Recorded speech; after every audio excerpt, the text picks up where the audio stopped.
Salut mes petits pragmas. Vous savez, on a quelque chose qui absorbe énormément de CO2 sur notre planète. Savez-vous quel est-il? Vous allez certainement me répondre, c'est la forêt. Eh bien non, c'est l'océan. Et il absorbe pas mal de ces quantités de CO2 qui sont dans l'atmosphère, et vous savez que s'il n'est pas absorbé, ce CO2 s'accumule, etc., fait un gaz à effet de serre, réchauffement climatique, dérèglement climatique, événements climatiques désastreux, etc., etc. Et si ce bouclier qui nous protège, donc, de trop de CO2 dans l'atmosphère, commençait à nous faire l'effet inverse, plutôt que de le capter, il libérerait le CO2 qu'il a absorbé. Qu'est-ce qu'il se passerait? Eh bien, c'est pas une blague. C'est quelque chose de très possible. Deux boucliers menacent l'océan sur le point de libérer ses réserves de CO2. Avec le réchauffement climatique, la circulation océanique a tendance à ralentir. Et ça, on en a déjà parlé sur la chaîne. On vous a expliqué qu'avec la fonte des glaciers, ça perturbe le Gulf Stream, etc. Et selon des chercheurs, cela pourrait avoir des conséquences sur l'efficacité de l'océan à stocker du CO2. Une histoire de phytoplancton, de fer et de ligands.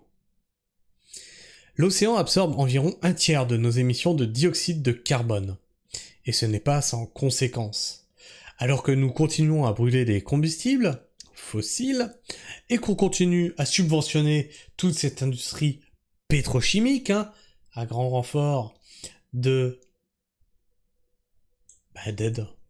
des États, puis il faut l'acheter, ce carburant, etc., etc. Notre océan s'acidifie. Oh, quelle surprise! Oh bah ça alors! La menace pour les écosystèmes est réelle. Ainsi, même si l'océan semble constituer un fabuleux puits de carbone, peut-être ne devrions-nous pas trop compter sur lui pour limiter le réchauffement climatique anthropique. Et là, je vais vous faire une petite pause, parce que c'est ce que me disent souvent ceux qui nient le changement climatique à base de carbone. Ils me disent « Oui, mais attends, parce que tu as les arbres, ça mange le CO2 ! Donc c'est pas possible qu'il y en ait trop, parce que trop de CO2, ça fait plus de végétation sur la planète. Puisque c'est la nourriture pour les végétaux. » Alors, tu es d'accord avec moi que de la viande, c'est de la nourriture pour les humains. Tu es d'accord avec moi que de l'eau, c'est de la nourriture pour les humains. Donc si tu en as, tu vis grâce à ça. Maintenant, je t'en mets une tonne et je te dis t'as intérêt à la finir avant la fin de la semaine. Qu'est-ce qui va se passer? Bah tu vas surconsommer et tu vas tomber malade. C'est la même chose pour les arbres. Et en plus, t'auras pas tout bouffé. Donc ça va s'accumuler. On va t'en remettre une tonne la semaine d'après, puis une tonne la semaine d'après. Et puis bah toi, t'auras beau faire ce que tu veux, mais tu consommeras pas tout.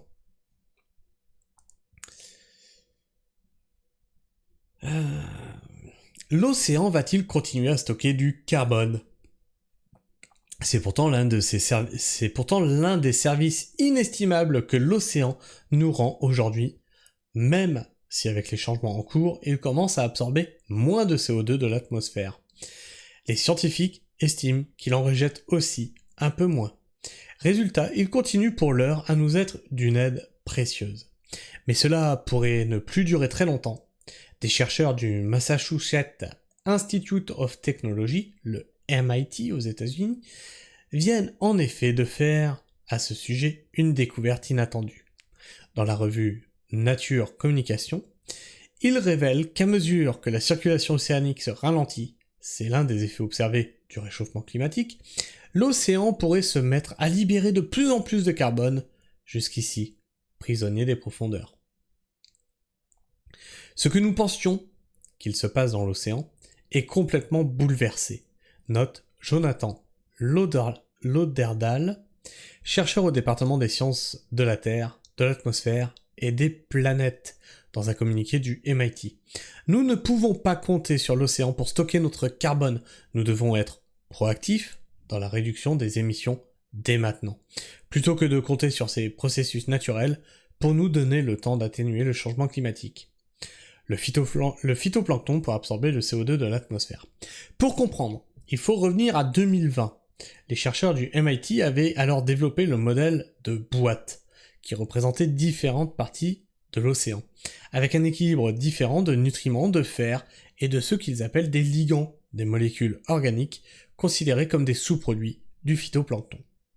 En modélisant ensuite un flux entre ces boîtes, les chercheurs avaient conclu que même en apportant du fer supplémentaire à l'océan, la croissance du phytoplancton n'en serait pas meilleure. Mais pourquoi vouloir doper la croissance? C'est de la géo-ingénierie ça, hein. Mais pourquoi vouloir doper la croissance du phytoplancton?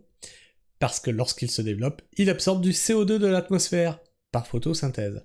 Son rôle dans la capacité de l'océan à stocker du carbone est donc capital.